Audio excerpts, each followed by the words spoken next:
Spoiler time! Alright guys, if you guys have seen Spider-Man Far From Home, you are in the right place to discuss some spoilers, to discuss some things that happened in this movie. But if you guys have not seen Spider-Man Far From Home, I have no idea why you're watching this video unless you don't care for spoilers, which, okay, that's you.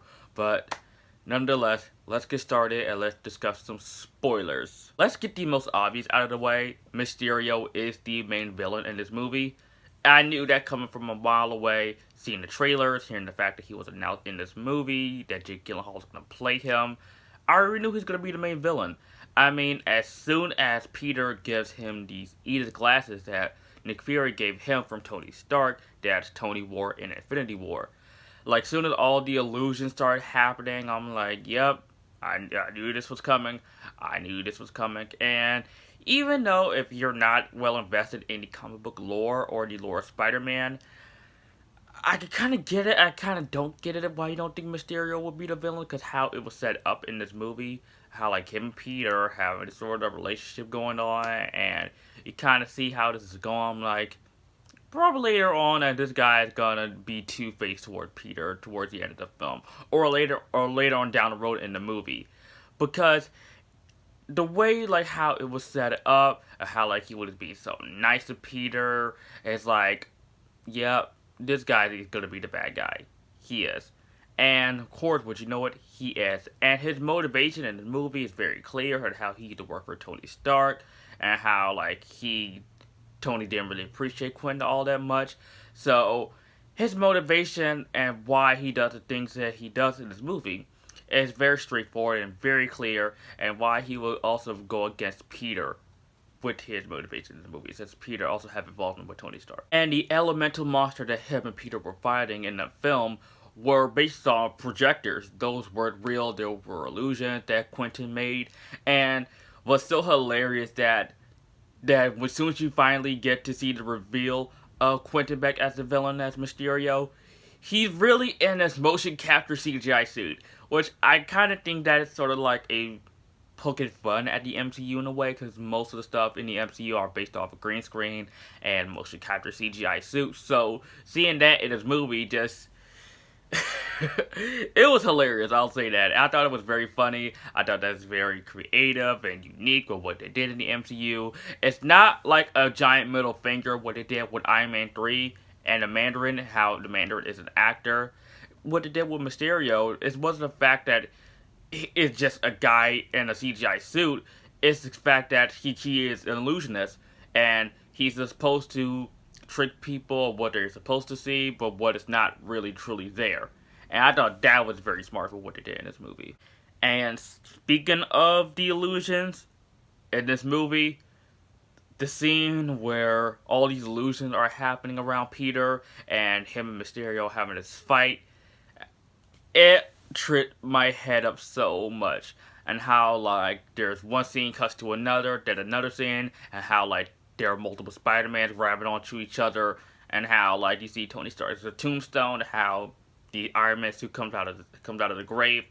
So many crazy stuff happened, and of course like it was truly like a mind tripping thing. Probably more mind tripping than anything in Doctor Strange, I will say. Because this and Doctor Strange are like almost on the same level of just like, if you're high, don't watch this movie high. Because if you're high watching this thing, you'll be completely like...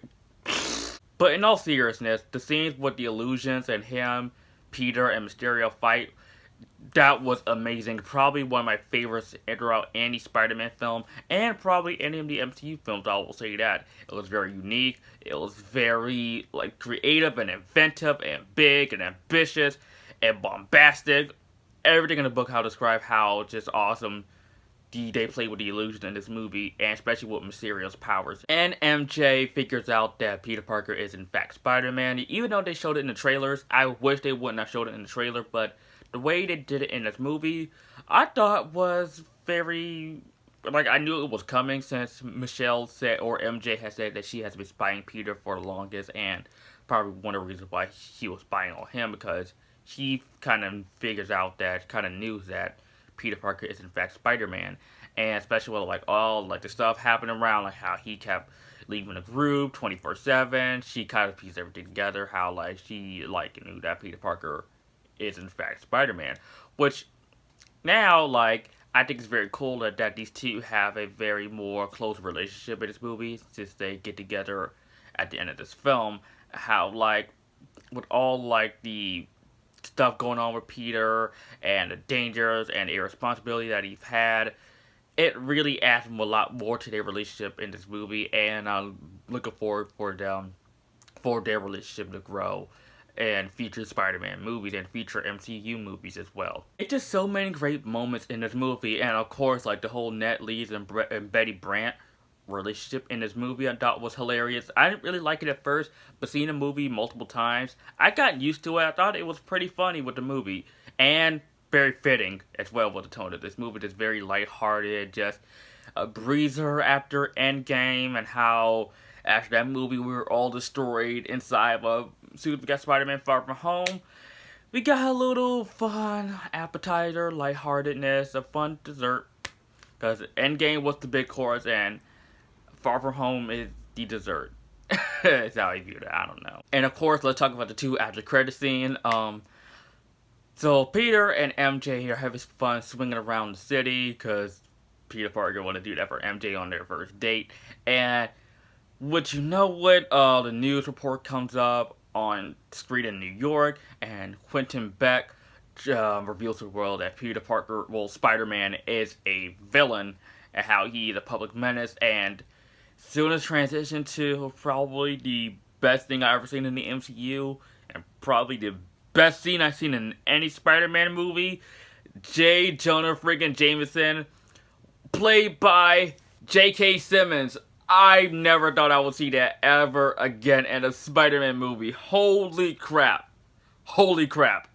J.K. Simmons is back as J. Jonah Jameson, because I loved him in the Raimi Spider-Man trilogy. He is the best part. He's the best thing in that Spider-Man trilogy by Sam Raimi. And of course, he does the usual, Spider-Man is a public menace. I hate Spider-Man.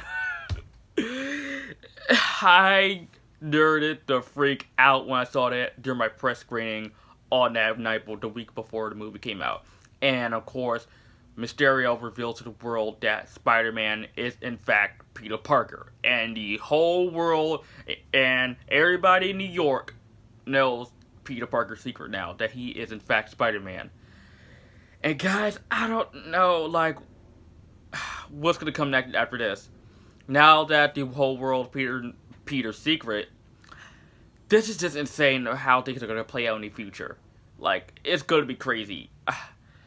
I mean, yes, this is very comic book accurate. This is very accurate to the source material of Spider-Man, and this movie does a great job on portraying the core themes and elements of what makes Spider-Man Spider-Man, and Peter Parker's responsibilities on living a double life as a superhero, as a regular ordinary citizen. And this is after credit scene, just like icing on a cake. Honestly, it's the best thing I've ever seen, and probably any Marvel movie actually. And the second after credit scene is in fact Nick Fury and Agent Maria Hill are in this movie, but not really, since they are in fact Skrulls. That the Skrulls from Captain Marvel, they are in disguise as Nick Fury, and Agent Hill as Nick Fury just chilling with all the other Skrulls in outer space, probably since probably retire from S.H.I.E.L.D., I don't know. But that was actually pretty funny to see, because the Skrulls, I loved in Captain Marvel, and just seeing them in this movie, and seeing them as Nick Fury and Agent Hill the entire time, actually adds a lot of comedy to the movie, actually. And I thought that was very perfect. Thank you so much for watching, guys. If I leave anything out about the movie, if I forgot to say some things about the film, let me know in the comment section down below so we discuss it down there. And of course, guys, and if you're new to my channel or you like this video, like, comment, subscribe, and I'll see you guys next time.